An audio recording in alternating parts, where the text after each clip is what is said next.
I'm Ronnie Wiley, and welcome to On the Spot. To my left is Carrie Bale well, it's a very long title, so we'll let you say what you're... Great. I'm the coordinator for the Fayette County Early Learning Coalition. So you're the coordinator of the Fayette County Early Learning Coalition. That's a mouthful. It is a mouthful. All right, well, tell me a little bit about yourself, Carrie. Sure. So I had the opportunity to get involved in this community. I've been involved in early childhood in Indiana for the past 20 years. Oh, wow. Okay. And started an early learning coalition out of Muncie in Delaware County called By Five, where the whole community starts to really understand the importance of early childhood.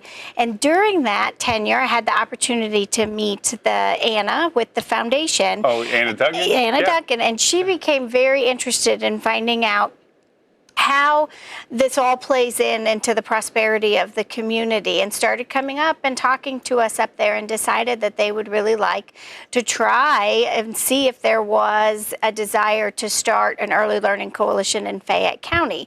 And so that's what I've been doing the last year here. And so I actually live in Anderson. I come into the community about 2 to 3, 4 days a month, depending on the activities.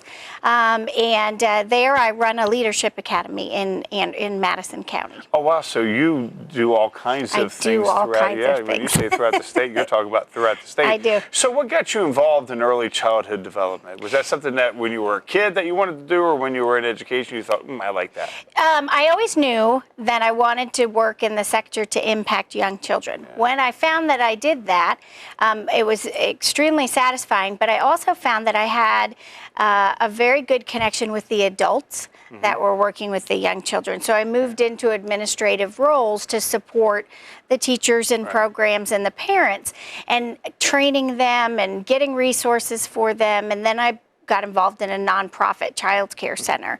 And that's where I started to really branch out across the state of Indiana, and interacting with other directors and finding out how we implement best practice and get the resources for the teachers to do the job.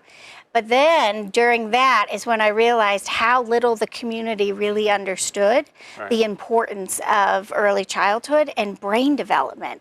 And I realized that that is my calling, I believe, is to get that information out, that 90% of a child's brain is developed by the time they're 5 years old. Wow, I did not know that. Exactly. And it's what happens in those first 5 years that lays that foundation for their future success as an adult in the community. And if we skip that part, we don't really focus on that 0 to 5 age range and just wait till they go to school, we're missing out on a huge opportunity to set a strong foundation for that child and for the community. How much education is involved with the parents? Very little. When you go out and survey parents or ask them about that simple fact of 90% of brain development, the majority of families will tell you, I have never heard that before. Yeah, this is the first time that I've ever heard of that as well. Now, I realize that the brain still grows into your early 20s. Exactly. But I didn't know 90% of it was before the age of 5. Yes. That's a whole lot. So what it is when you're born with tons and tons of neurons, but they need to be connected.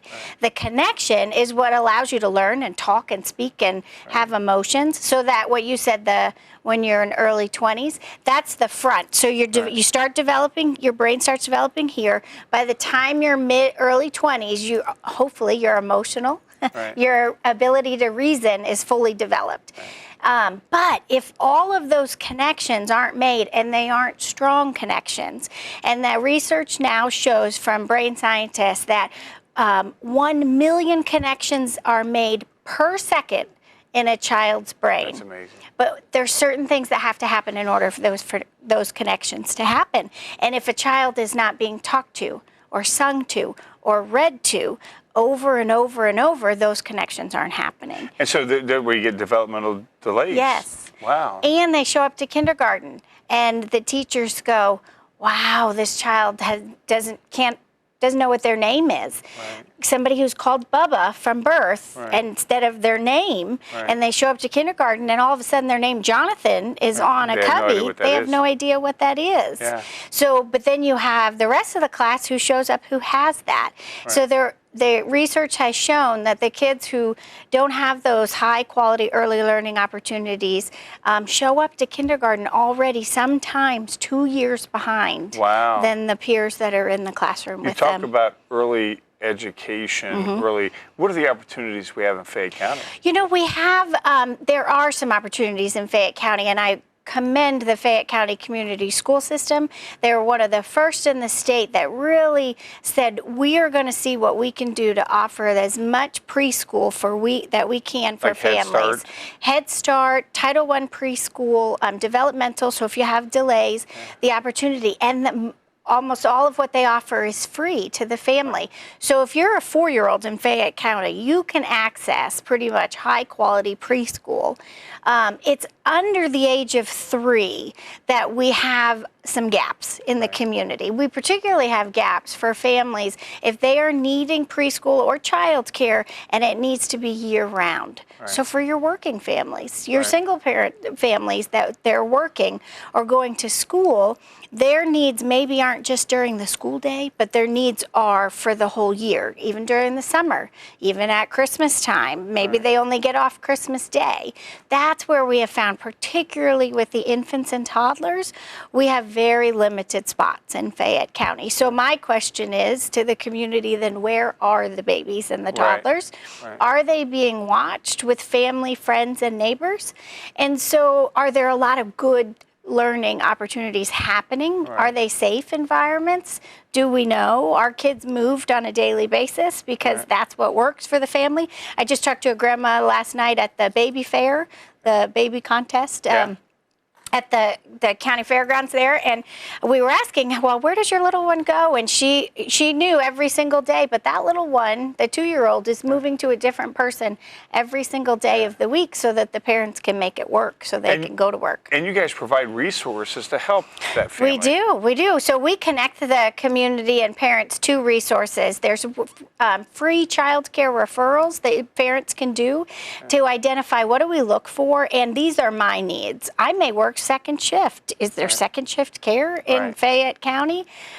What if I need help paying for child care? So there's resources out there to be able to do that. And one thing with this coalition work that we're doing is we hope to identify what are the gaps. So maybe there isn't second shift care, and maybe we have a plant that we have a lot of families that work second shift. So could we help somebody decide to offer second shift care? So what are the gaps and how do we fill those for the community? So you got an overview, look at the entire demographics of the community, the work. I mean, so you look at it all. Right. So when you came into the community about a year ago, what was the first thing that you did? So one of the first things we did is start to go out and meet with community leaders and stakeholders and say, let us come talk to you. We'd love to do a presentation about early brain development, talk to you about why this is so important and why the foundation has really said this needs to be something we focus on. Get out there and really start to build the community will that, yeah, this is really something we need to work on. So we did that for the first couple of months, and then we spent significant time gathering the data that says to us, how are kids and young families doing in Fayette County? And you know, honestly, if that data said they're doing really well, like we can tell they're being born healthy, they're meeting all of their developmental milestones, and the kindergarten teachers are saying they're showing up ready, then that tells us that maybe we don't have much work to do. But unfortunately, our data didn't show us that. So then we said, let's come back to the people that we met with and let's share that data and see, are we building some consensus in the community that yes, in fact, we do really want to try and do something. We just don't know what that something is yet. Poverty seems to be the biggest word that we hear here in Fayette County, one of the poorest counties in the state. I'm sure you see that. Yeah. Absolutely. Poverty in and of itself can have detrimental impacts on the developing child's brain if that child's family does not have a strong support system. That is not to say that every child in poverty is going to have an impact in their brain development, but if that parent or family is under consistent stress, depression, day in, day out, where's my next meal coming from? In 2 weeks, I have to find new housing. My car broke down. I know that 30 minutes of reading isn't happening every Right, night. sure, right. That's reality. And so how do you bring in the support systems necessary to help that family function through those tough situations so that the child doesn't feel the impact of that? And Right. that's the critical piece about the poverty is if the child has a routine in their day and they know that they're loved and the people around them are doing good things, then their brain is going to develop and they are going to get to kindergarten ready to learn. Right. Right. So basically what you guys provide is you fill in those gaps so Yes. that way the family itself can I mean, again, we've mentioned this before, we hear this all the time. The future is our children. Yeah, exactly. Right? But if they don't have a foundation, which starts with the Correct. parents, then it's kind of And like we quicksand. happen to be a society, and this is not just Fayette, this is everywhere, and this is the U.S., is we are very reactive Right. to problems. So we'll put into place programs to help problems, so like That's already happened. incarceration, Right. other issues like that. This is a preventative. Right, sure. If we could focus more of our efforts here and help with families and young children, we actually could eliminate some of those problems in the future. But it's a long-term investment. Right, sure. It's sure. so we can show some short-term outcomes with this work as we start to come up with the strategies, but we are really talking about in a very fast 20 years, your next group of tax-paying citizens in this community. Is right now. Yeah. Exactly. Yeah, and you're right. I mean, the kids now that are being, you're going to see the fruits of your labor. Absolutely. When they're You're exactly hopefully right. when they're in high school. I mean, you'll see a little bit of it grow. Yeah. It's like the corn. It gets higher and higher and higher. Yeah. And so starting young is very important. What's the youngest child that you guys start with? Well, actually, our data, and that's interesting that you say that, really says that if we could have a significant impact in prenatal and babies at birth, then we could make some significant gains in Fayette County. The infant mortality rate in Fayette County is fairly high. And what that tells us is that there are a number of children, based off of the census, that aren't making it to their first birthday. If we made a difference and a dent in that, make sure moms can access prenatal care the second they find out they're pregnant. Make sure that we decrease smoking in moms. Yes. So all of these things can then ensure that we have healthy babies born healthy. We will have an impact in their development. And so that we can go as young as before baby's even born. And so we're not here to start a program. We're here to figure out what are the strategies and the programs maybe that we do need to bring to Fayette County. And then if we say, let's bring nurse family partnership to the Fayette County, which is a nurse working with a new mom for 2 years for free. Wow, that's awesome. For free, wherever that mom wants to work with that new nurse till the child's 2 years old. If that's a program that this community wants, then this coalition will work to make that happen, and we'll get connections and we'll get that program here. But we want it specific to what the needs of Fayette County are, and that's the phase we're in right now. We have task forces that we are brainstorming and strategizing. What are the things for health and wellness? What are the things for child care and preschool? What are the things we want to do to support families in this community?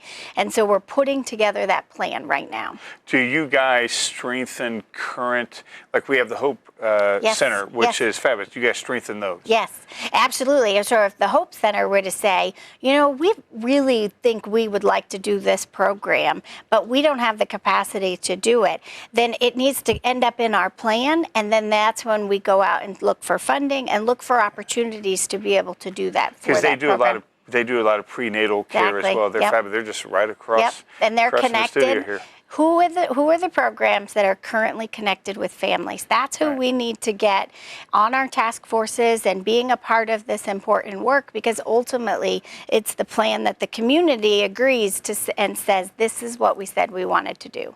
How much state involvement do you guys have? Currently, state or federal? So right now it's connected with other coalitions around the state. So kudos to Fayette County that they're investing in this. There were just a handful ago, about 5 years ago, there were just a couple of coalitions. There's now about 20 wow. now, and Fayette County is a very active one, so it's very exciting. So those individuals who coordinate those coalitions connect with each other. They go to a conference, they learn from each other, and they're also saying, hey, did you hear about this grant? Does that fit for anybody's work that they're going on doing there? And so that's the connection at the state level, and then I'm also, of course, watching nationwide if there's opportunities that could potentially bring here as well. Wow, good for you. So you're constantly on the go. You're educating yourself. Yeah. Oh, absolutely. Yeah. Specific to Fayette County needs. That's what's going to work. So you've been doing this at, again, different counties, and you've seen success. And a lot of times people, when they're in a situation that seems hopeless, they don't. I mean, it's hard to get them engaged. Right. Right. What do you do or say as an organization to get people engaged? So that's you just hit the nail on the head there with this work. I don't know those families, but the individuals in the programs that currently work with them and have those relationships, it's all about trust. It's all about relationships. And so how do we get the information to the organizations to then to be able to better support their families? Do they need information about what do I do with a 1-year-old? Right. Because sometimes the parents are just learning that the 1-year-old is actually learning. Even though they're not talking yet, what kind of things can I do with them in order to be able to help them as they learn? You know, it wasn't long ago, 15, 20 years ago, people thought learning started when kids went to kindergarten. Yeah. I mean, that's, Yeah, and it's so, actually, brain research is coming so far to show even prenatally. Reading to your kid in the womb. Yes, it's all about, so everyone talks about the words, or talks about reading, it's really the language. Right. That is one of the key ways to get those neurons to connect. The more that the children hear words, and a variety of words in pleasant tones, not no, stop, don't, but in a variety of words in pleasant tones, it's building and connecting those synapses. Plus they feel loved, plus their physical needs are being cared for. Well, and so you talk about, holding and that physical touch as well. Yeah. Now, we have Reed coming in now. Reed is our hospital provider. Do you guys do any partnership with them? Actually, yes. I was just at a meeting with them. They're very interested to see what strategies start coming out of these work groups to say, hey, we can help with that. That's a role that we could play. And I'm excited because I'm starting to see some things churning, and that's a really good sign after getting out in the community over a year ago, in that as soon as individuals and groups start to say, oh, that's something we can do, and then they actually start changing their habit or adding a new program. So there's a drug coalition that meets monthly, very active group, and I was asked to come and present to them probably 9 months ago about early brain development, and then about what happens if kids are impacted by trauma around them. And they asked me to keep coming back to this group. And what is exciting is the work that's going on out of the drug coalition. They now know a piece of it has to do with young children. Because they're being impacted by this. They're the silent victims of this epidemic. Absolutely. And so we can't forget, because guess what's going to happen in 15 to 20 years from now? They can become addicts themselves. Bingo. Yeah. So we have to make sure that we don't forget, and that preventative and supportive component happens there as well. To me, that is a huge sign that this community is starting to get it. They're like, oh, this has to be a part. Wait, we forgot about the early childhood piece of it. And that's where we see this happening. We see childcare providers have said, hey, we want to do better. We want to raise our quality of childcare. We just went to a celebration at Creative Steps Ministry. They voluntarily said, we want to do better. And they met a new set of guidelines in the state of Indiana that they didn't have to do. And the mayor came out and he celebrated with them, and they're ready to even go to the next step. Awesome. So those are the types of things that we're starting to see signs that, okay, the community is really starting to get it. Yep. Things are turning. Exciting. So let's go back to early childhood development, because I really think that that's important. Yeah. I mean, I think that that's important to the prenatal care. Yeah. Because we do talk about the poverty here in Fayette County. But it doesn't necessarily mean that even though you may have the means financially, that you know how to take care of a child. Correct. So can anybody request assistance from you guys, or is there an income guidelines? No income guidelines at all. So I can be contacted. The best means would be our Facebook. Right. We have a pretty active Facebook. We let you know where we're at, but message me, and if you want to get connected, we'll get you connected to the right resources. If you want information about parenting or infant toddlers, I know the specialists that cover this area that can do that. So absolutely, there's no guidelines. This program, this coalition work is for the whole community. We're not dividing it up and saying you have to meet this income Every or that kid's income. equal. Absolutely. That's awesome. Yeah, especially from birth. Right, exactly. That's what we want to say is let's give everyone the best opportunity that we can right from the beginning. Yeah. Well, we hear the old saying, it takes a village. And I think it truly does. Yeah. I think it absolutely truly does. And it sounds like you guys are trying to be the village. We are, and we're trying to make sure if we have a chance to intersect in what other initiatives are going on. This is a workforce development issue. Right. If you don't have childcare for people who need to go to a job, then they're not going to work. Right. Or they're going to put their kids in unsafe situations, which is what we don't want to have happen. Then the teachers see the repercussions of that when they get to school. Yeah. But it's also a workforce development issue in that, the best time to plant a tree is 20 years ago. Right. So Fayette County is looking to the future of what does the future look like for us in terms of, are we attracting new business? Do we have the capacity for what we need in our citizens here? They have to look at their youngest group. And then what do we put into place in order to make sure they have the workforce that businesses want to be able to come to? So it's an economic development. It's a community development work. So wherever we can intersect this and help others see that this has to be a part of the overall picture, then that means Fayette County is getting it and they're on the right road. So we mentioned earlier that you're being educated yourself all the time, and you look for state, federal. Kids are kids no matter where they can be in Timbuktu, Nepal. I think that's where it's at.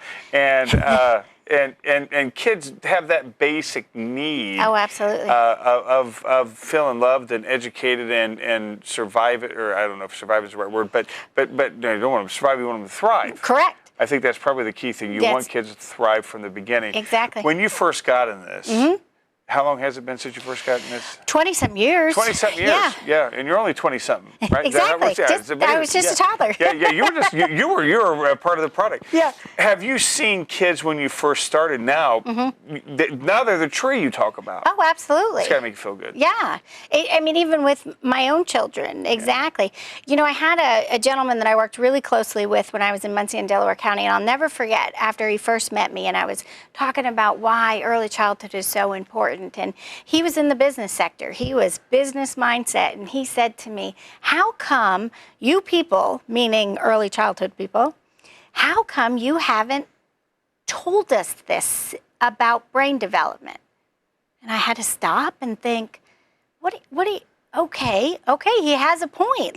And I said to him, you know what? I'm going to give you two answers. One is, I didn't think you would care. Right. Two is, I knew it in my heart that the reason we were doing this stuff with young kids is good, but I didn't have the research to back it up. Right. Now we have the brain research that definitely shows that an amazing opportunity that 0 to 5 time frame is. And we just need to make sure everyone understands that opportunity. And what we're setting kids up for success, if we can ensure that 0 to 5 time frame is the best that it is for any child, wherever they live, no matter what their zip code is. That we will reap the benefits as a society in 15 to 20 years from now. I think so. Yeah. Absolutely. I think we will pay less for prisons, less for special education. We will reap the benefits of that. I think so too. So today's society, and I've been guilty of this, here, play with your iPad, play with your iPhone. Not necessarily the best thing. And research is coming out that actually really shows it stunts language development. I told you that reading and the singing and the talking is what that critical thing is. It has to be with a live person. That human connection. It has to That be human connection. the facial expressions. Right. You can't mimic that No, on technology. Right. So technology can't be a Has its babysitter. purpose, right. It does. It really does. It can aid in maybe letters and numbers when that child is ready for that, when they're 4 and 5 and understand that concept. But I went on vacation with my family just last year. It was a great example. We were in a restaurant. We were out along the water, along the beach, and there was a little 2 or 3-year-old. And I know that the parents were doing this so that they could be quiet during dinner. Well, it was loud on that patio. There was no reason. They gave them a thing. I think they were watching Little Mermaid or something like that. Well, my kids were running around. Look at the dogs. Look at the cats. Look at the pelican. Pelican, I think, was over there. She never looked up. She never looked up from that iPad. And I thought to myself, what missed opportunities that we just had in a 1.5-hour time frame. Yeah. But so technology has its place, but it is used as a learning tool when children are older, but the research is absolutely showing it actually can hinder language development at a very young age. I love it when my grandkids come up to me and go, Papa, what's that? What's that? What's Yes. that? Yeah, it may drive me crazy to answer the same thing over and over again. But again, you're right. We talk about the drug epidemic and it's tragedy. It is a tragedy. Yeah. But a silent tragedy that goes unnoticed is that. Yeah. We're going to raise kids if we don't get to the programs that you are implementing. Yeah. We're going to get the kids that are zombies, that know no facial expression, that don't know how to communicate. Facial expressions. Think of a parent that's in that state that is like that, that if that parent is, the child's trying to elicit something out of them and they're not getting anything out of them, that's what they learn. Right. And we can't blame children who come to school and that's been their experience. And so children learn through experience. An iPad is not a parent. No. Should never replace. Again, we've talked about it before. It has its place. Technology has its place. Absolutely. Because you can learn from, geography. I mean, anymore teachers give the kids, they've got the Chromebooks, they have all that, it's good. But again, I remember my kids would always want to text me. One, my rules were you text me in English, and 2, if you can call me, call me. Yeah. We're going to talk. Yeah. Exactly. And that's how I am. Exactly. Of course, it has its benefits. But it should never replace. Right. And that's what you guys are. Again, when I was born, the last time I remembered my kids being born, there was an instruction manual. Correct. There isn't. You help us. You think about, you have to have a license to be a barber. You have to have a license to fish. Right. Yeah, that's right. Great. But we don't. We're given this life with nobody. Really, what we know is what we learned. Right. Or what exactly. our environment is. And some of us were fortunate to have really good role models and to be able to have that strong foundation. But a lot of us didn't have those good role models. So you're more than likely going to repeat. And also, as a new parent, you're very protective and you're going to trust those around you that are your closest circle. So if grandma says, you know what, that's how we always put our babies to sleep on our belly. We've always done it that way before. We've always done it that way. Nothing happened, bad happened. Fayette County, safe sleep practices is a critical reason why children aren't making it to the age of 1. SIDS. Yeah, they're sleeping in a bed with a parent, or they're all wrapped up, or there's bumper pads in a crib. They look cute, but we're not supposed to have them anymore. And why do we change that? Because research has finally showed us these are the reasons that this happens. I can't stand the memes that go, oh, we had lead paint, we drank out of a hose. Yeah, great, we may have survived, or we had, those horrible car seats. Yeah. But, some of us died. Yeah. It's not the best. We can go on and on and on. But I told you it goes by so fast. Yes. We can go on and on and on. How does someone get involved with your program? Well, I tell you the best means, because not only is my title very long, but my email is very long. So the best means is if you find us on Facebook, on Fayette County Early Learning Coalition, and message me, we'll get you. You can sign up, get our newsletter. I can come and talk to you, figure out if you want to get on a task force. But we can get anybody in the community involved in any capacity, any level that they would like to get involved. Absolutely. Wonderful. Great. Wonderful. Carrie, you have been a blessing, and reach out to her. We don't all know the answers, but together we'll find the solutions and raise a brighter future for our kids. Yep. Carrie, Absolutely. God bless you. Thank you for all the work you do. Thank you. I appreciate the opportunity. All right. We'll see you next month on the Spot.